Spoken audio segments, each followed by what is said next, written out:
Olá, estudante, seja bem-vindo à Universidade Metropolitana de Santos, Núcleo de Educação à Distância Unimes Virtual. Sou o professor Alexandro, estou acompanhando vocês na disciplina Gestão de Compras e Suprimentos. Iremos realizar uma web aula, que é uma proposta da universidade em trazer um pouco mais de conhecimento àquele já disponibilizado no ambiente virtual de aprendizagem. Também é uma oportunidade onde professor e aluno, e eu não me canso de repetir, possam se encontrar no mesmo espaço-tempo, ou seja, nesse espaço virtual, neste tempo pré-agendado. Mas compreendemos que na educação à distância o aluno tem a autogestão do seu conhecimento. E, como tal, ele pode decidir e definir o melhor espaço e o melhor tempo para o seu processo de aprendizagem. Para tal, esta compreensão, diante dessa compreensão, nós estamos gravando esta web aula e ela será disponibilizada no ambiente virtual de aprendizagem para que você possa assistir quantas vezes quiser e puder. E, em caso de dúvidas, vocês poderão encaminhá-las via caixa de atendimento ou caixa de mensagem. Ou seja, aquela figura do balãozinho que fica ao lado da fotinho do professor, ok? Então, a nossa proposta de hoje, nós vamos falar sobre a importância do orçamento público. Tão importante quanto a gestão de compras, né, é você ter a definição dos recursos e quando esses recursos serão utilizados. Quem vai definir a receita arrecadada? A previsão da receita arrecadada e a despesa fixada dentro de um cronograma de desembolso é o orçamento público. Ela é uma peça de planejamento orçamentário que, alinhado com as outras peças de planejamento orçamentário, plano plurianual e a lei de diretrizes orçamentárias, elas, né, compõem as peças de planejamento que são de maior importância, né, para a administração pública. A Constituição Federal de 1988, ela trouxe a ideia de planejamento e orçamento como elos de uma mesma ligação. Então, o orçamento público, ele foi evoluindo, né, durante o seu tempo, né, e evoluindo até que chegasse no orçamento programa, onde você tem uma preocupação não somente em gastar, mas sim em como gastar e mensurar esses gastos em metas, indicadores e objetivos. Então, o orçamento público, nós podemos dizer que é um instrumento de gestão de maior relevância e também o mais antigo da administração pública. Num princípio, era utilizado para organizar seus recursos financeiros, ou seja, era um mero instrumento de gastos, mas com a necessidade, ele foi evoluindo, então ele deixa de ser um orçamento tradicional clássico, passa a ser um orçamento, primeiro de desempenho, depois um orçamento programa, ok? Ainda alinhado a uma função social, surge o orçamento participativo, onde você deve ouvir né, a grande sociedade em suas carências, suas necessidades, ou seja, ouvir aquele que está lá na ponta. Então, na Constituição Federal de 88, a sua existência está prevista constitucionalmente, materializada anualmente numa lei específica que estima a receita e fixa a despesa para um determinado exercício. Esse exercício financeiro, ele coincide com o ano civil, ou seja, ele se inicia no dia 1º de janeiro e finaliza no dia 31 de dezembro do corrente ano. Então, a lei orçamentária anual, que vai construir o orçamento público, ela é construída num exercício para a sua execução no exercício seguinte, porque a construção é privativa do poder executivo, contudo, quem autoriza o orçamento é o poder legislativo. Por causa dessas características, as despesas só poderão ser realizadas se forem previstas ou incorporadas dentro do orçamento.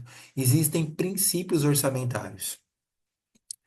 E um dos princípios orçamentários, assim como na administração pública, o princípio da administração pública é o princípio da legalidade, ou seja, só poderão, né, ser executadas as receitas e as despesas que forem incluídas na lei orçamentária anual, ok? Aí vocês podem estar pensando, mas a construção do orçamento, ela ocorre num exercício para execução no exercício seguinte. A economia brasileira não é uma economia estável, e sim uma economia instável. Como que isso funciona, professor? Então, eu só poderei realizar uma despesa se ela estiver escrita no orçamento, prevista no orçamento. O orçamento, ele não é uma peça rígida, tá? Então, ele pode ser e deve ser analisado e avaliado durante sua execução. Caso seja necessário, vocês poderão pedir autorização legislativa para suplementação, caso a receita esteja maior do que a prevista. E, no caso de receita menor do que a prevista, nós teremos que fazer o contingenciamento da despesa, ok? Então, existem mecanismos e ferramentas para você poder é, modificar esse orçamento durante a sua execução. O orçamento também ele tem funções, tá? A função mais clássica do orçamento é o controle político, ou seja, né, o orçamento ele deve estar alinhado com as políticas públicas. Então, por disciplinar as finanças públicas, o orçamento possibilita que órgãos de representação exerçam controle político sobre o executivo. Além da clássica função de controle, nós também temos o orçamento também apresenta outras funções mais contemporâneas. Então, no Brasil, como funcionam essas funções? A função mais atualmente incorporada, recentemente incorporada, é a função do planejamento, que está ligada à técnica de orçamento público, que deve espelhar as políticas públicas e deve também propiciar uma análise da finalidade dos gastos. Então, o planejamento ele deve definir em que momento a receita está sendo arrecadada, em que momento os gastos devem ser realizados, porque um dos princípios orçamentários é o princípio do equilíbrio, ou seja, eu só posso executar dentro dessa balança o que estiver arrecadado e o que tiver fixado. Por isso, realizamos um cronograma de desembolso. Esse cronograma de desembolso, ele funciona da seguinte forma. Quando a gente arrecada a receita, ela é prevista, tá? Então, você vai prever a receita para o período de um ano. Só que ela adentra na administração pública mês a mês, né? Regime de caixa.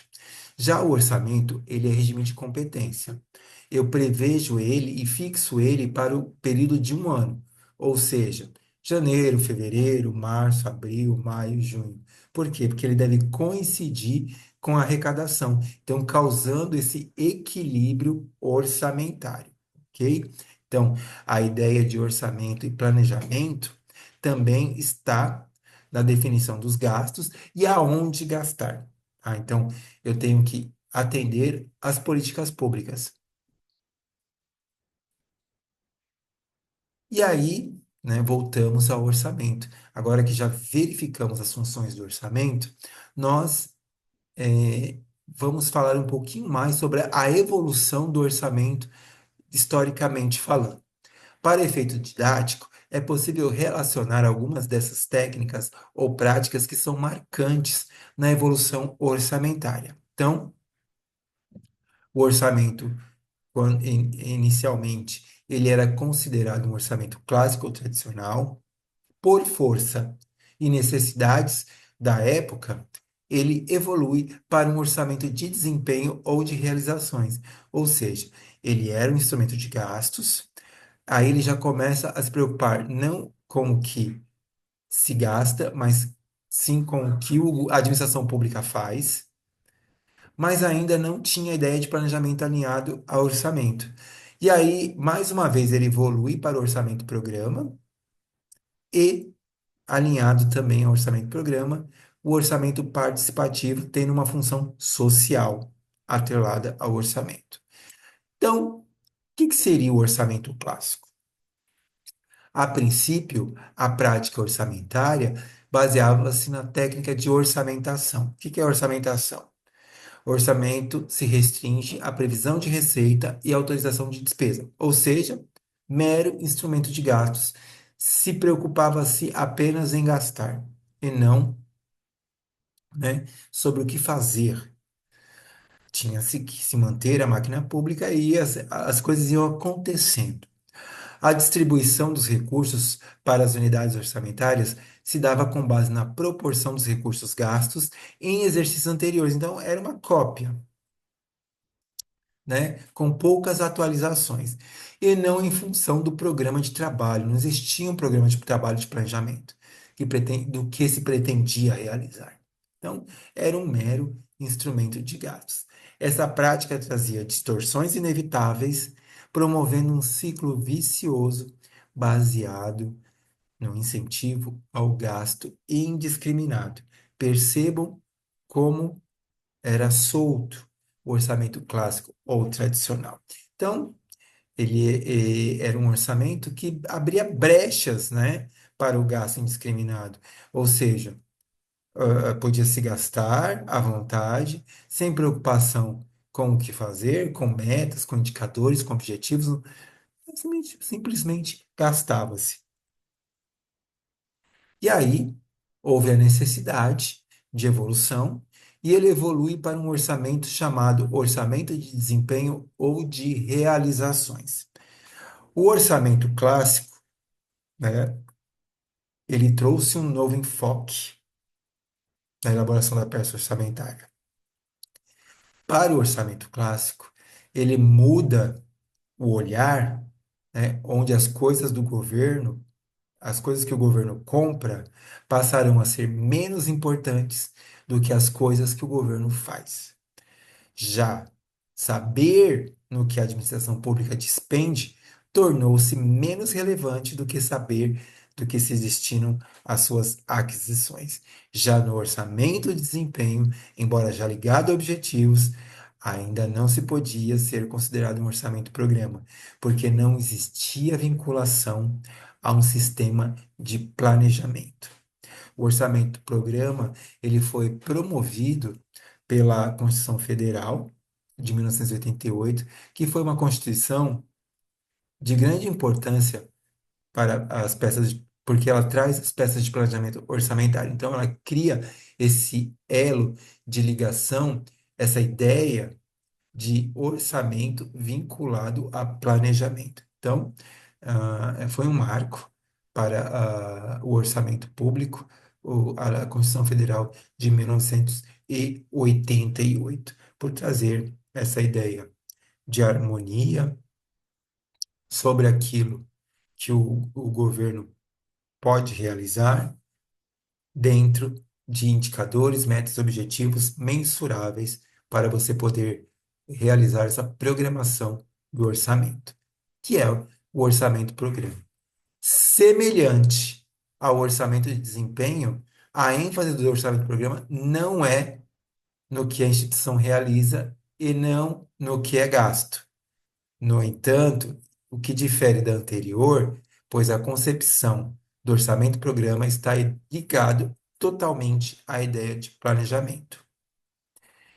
No orçamento-programa, se deve-se considerar os objetivos que o governo pretende alcançar durante um período determinado de tempo. É por isso que nós chamamos de peças de planejamento orçamentário. Então, as peças de planejamento orçamentário são três. Nós temos, né, e claro, existem planos auxiliares. Peças de planejamento orçamentário são Plano Plurianual, também conhecido como PPA, que é uma peça macro, que ela vai trazer ali metas, indicadores e objetivos para o período de 4 anos. Ou seja, os 3 últimos anos de uma gestão e o primeiro ano da gestão seguinte, para que não haja quebra de ações. Ok? a Lei de Diretrizes Orçamentárias, LDO. Ela é uma peça de planejamento que irá trazer as metas e riscos fiscais. Também ela tem a função de orientar a elaboração da Lei Orçamentária Anual e a Lei Orçamentária Anual, por sua vez, que se configura no orçamento, né? Ela estima a receita e fixa a despesa para o período de um ano civil, que coincide com o exercício financeiro, ou seja, 1º de janeiro de um determinado ano e finaliza no dia 31 de dezembro do mesmo ano, ok? Então, este é o período determinado de tempo. Percebam, né, como houve necessidades de evolução e diante dessas necessidades, forçosamente, o orçamento foi evoluindo. E para ele cumprir uma função social, foi criado o orçamento participativo, que ele é auxiliar do orçamento programa. O orçamento participativo, ele incorpora a população ao processo decisório, ele vai ser instituído no momento da elaboração da lei orçamentária anual, tá? Então, ele vai incluir a sociedade nesse processo decisório da elaboração da peça orçamentária. Ou seja, por meio das lideranças, da sociedade civil, de audiências públicas, por links colocados nos sítios, né, da administração pública, ou seja, por todas outras formas de consulta direta à sociedade. Trata-se de ouvir de forma direta as comunidades para a definição das ações do governo, para a resolução de problemas por elas considerados. Lembra que a gente falou das funções de orçamento que tinha uma função política? Uma função política é atender às políticas públicas. Nada melhor do que ouvir a sociedade, né, em consonância com as políticas públicas, para poder compreender quais são as necessidades, quais são os desejos da sociedade, da população, para que diante desse olhar você possa realizar um planejamento orçamentário de acordo com as necessidades. Ou seja, você aliar isso num programa, né, de planejamento, diante da preocupação, né, não somente em gastar, já sim no que se fazer, nada melhor do que ouvir aqueles que estão na ponta, ou seja, a grande sociedade. Então, nós podemos dizer que o orçamento ele evoluiu 3 vezes, né? Então, o orçamento clássico ou tradicional, o orçamento de realizações e desempenho e o orçamento programa, que foi trazido pela Constituição Federal de 1988. Contudo, incorporado ao orçamento-programa, há, no momento da sua elaboração, o orçamento participativo, né, que ele trata de ouvir a sociedade para poder auxiliar no processo decisório da elaboração da peça orçamentária da lei orçamentária anual. Então, ali a sociedade vai fazer suas sugestões, vai justificar, né, as suas necessidades, né, e o gestor irá analisar junto com sua área técnica se poderá incluir ou não, né, essas necessidades na peça de planejamento orçamentário. Lembrando que a lei orçamentária anual ela é privativa, sua construção é privativa do Poder Executivo, contudo, análise, proposta de melhorias e correções é exclusiva do Legislativo, ok? Que devolverá o orçamento na forma de lei ao Executivo para que ele possa iniciar a sua execução orçamentária, ok? E nós chegamos ao final da nossa web aula de hoje, cuja proposta foi compreender a importância do orçamento público, que praticamente é o coração da administração pública, né? Porque ele vai trazer ali matéria orçamentária e financeira, com a previsão da receita, ou seja, a receita ela é prevista, e a fixação da despesa para o período de um ano que coincide com o ano civil, ou um exercício financeiro que se inicia no dia 1º de janeiro, repito, e finaliza-se no dia 31 de dezembro do mesmo ano. Ok? Foi muito. Eu termino aqui a nossa participação nessa web aula. Espero que ela seja de grande proveito para todos vocês. Caso ainda tenham restado dúvidas, vocês poderão me encaminhá-las via caixa de atendimento, pois esta web aula foi gravada e será disponibilizada para vocês no ambiente virtual de aprendizagem. Por hora, então, finalizo aqui, deixando meus votos de grande abraço e gratidão. Fiquem com Deus e até uma próxima.